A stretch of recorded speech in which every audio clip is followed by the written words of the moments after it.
Hello, this is David Johans, and here I've got for you the January market report. You know, everybody always, when you say, hey, you're a real estate agent, tell me how the market is. Now I'm going to tell you. Okay, so let's take a quick look. So one thing to keep in mind, I'm going to bring in some important points here. One of the biggest is you've got now more buyers entering the market. One of the biggest game changers from last year is the CMHC changed the mortgage financing rules for first-time home buyers. They now qualify up to 1.5 million with a lower down payment. What does that mean for home sellers? Well, if you've got a home in that price point, you're going to have now more buyers that can qualify to purchase your home, and that means, guess what? The price is going to go up of your house. Lucky you. Okay, so that's one of the other big things. So we've also had 5 consecutive interest rate cuts over the last year, and now we've got more buyers entering the market. So what do you think is going to happen to the spring market? It's going to go crazy. I think so. So we're already seeing prices starting to rise. We're certainly seeing an increase in sales. So I think the spring market is going to be a strong one. And also the Bank of Canada, you know, they've let everybody know, you hear it every morning on CBC, oh yes, Bank of Canada is going to be lowering interest rates. So it's a 0.25%, they're saying over every quarter, so 1% over the next year. So if you're a first-time home buyer thinking of buying a house, I really want to put you in panic mode and say, don't wait until spring. If you have a chance to get into the market, get in now, because you're going to look at this period of the previous year as having a missed opportunity. If you're looking to buy a house, I'd love to help you and talk about more about how you can get in at the right time and save yourself some money, because prices are going to go up. So now let's look at the graphics, the lovely graphics that Toronto Real Estate Board has put out. So, total residential transactions year over year.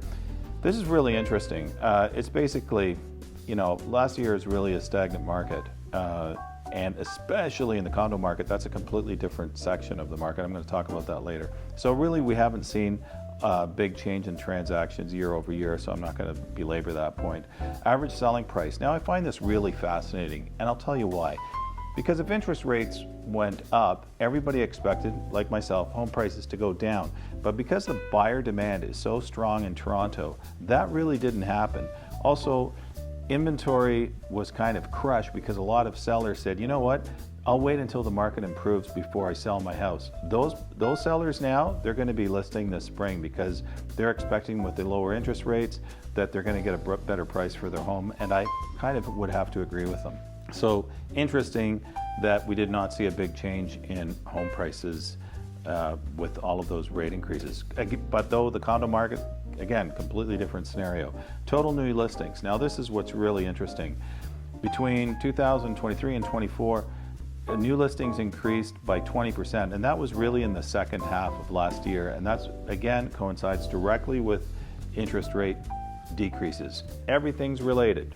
If you see, this is not rocket science. I'm not a rocket scientist. I'm not Elon Musk. These numbers aren't really difficult to figure out, but I thought it'd be good to present it to you so you could see how everything ties in. And that will help you if you're thinking of selling your home. When is a good time to sell your home? Same thing for buying. Both are really important. So days on market, really good number to look at, especially in your neighborhood. Remember, you know, somebody put up a for sale sign and then boom, it'd be like, hey, that's already sold. We saw that during COVID, that happened like crazy. Now, of course, that's fallen off considerably.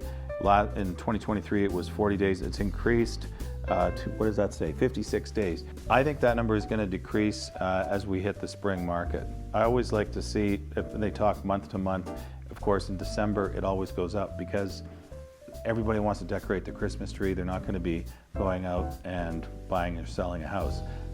Though I'll say this, because there's a lack of buyers in December, if you're a buyer, that's a great month to be purchasing. So home price index, that really shows the affordability of your house. Basically, they do all this fancy algorithm to compare one year to the next. You know, they factor in inflation and everything else like this. So it's always gone up is what I mean. And now it's leveled off market. So since 2021, it really has been almost a flat slope. So guess what? Let's talk about condos. This is the part where I was saying totally different market. Condo sales have decreased year over year by 4%. Prices, average selling price has dipped a little bit.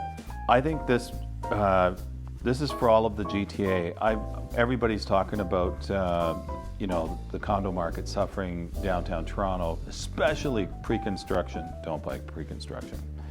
Move on to the next slide over here. Total new listings. This is for the condo market. As the interest rates decrease, we saw more condo listings come on into the inventory by 10%. Now this is the really amazing number. Sales to new listing ratio, as I said, between 40 and 60% balanced market. Under 40 is a buyer's market. Really aggressive buyer's market. Okay, so now let's look at sale price by average home. This is, let's take a look at the 416 area code. You can see that the average detached home is 1.6 million. I still think these are really high numbers if you compare what it costs to buy property in the US. It's crazy. You buy a gorgeous house in Florida for that price, even with the exchange rate. Semis at 1.3 million. Townhouses are just under a million at 900, and condos 700,000 roughly.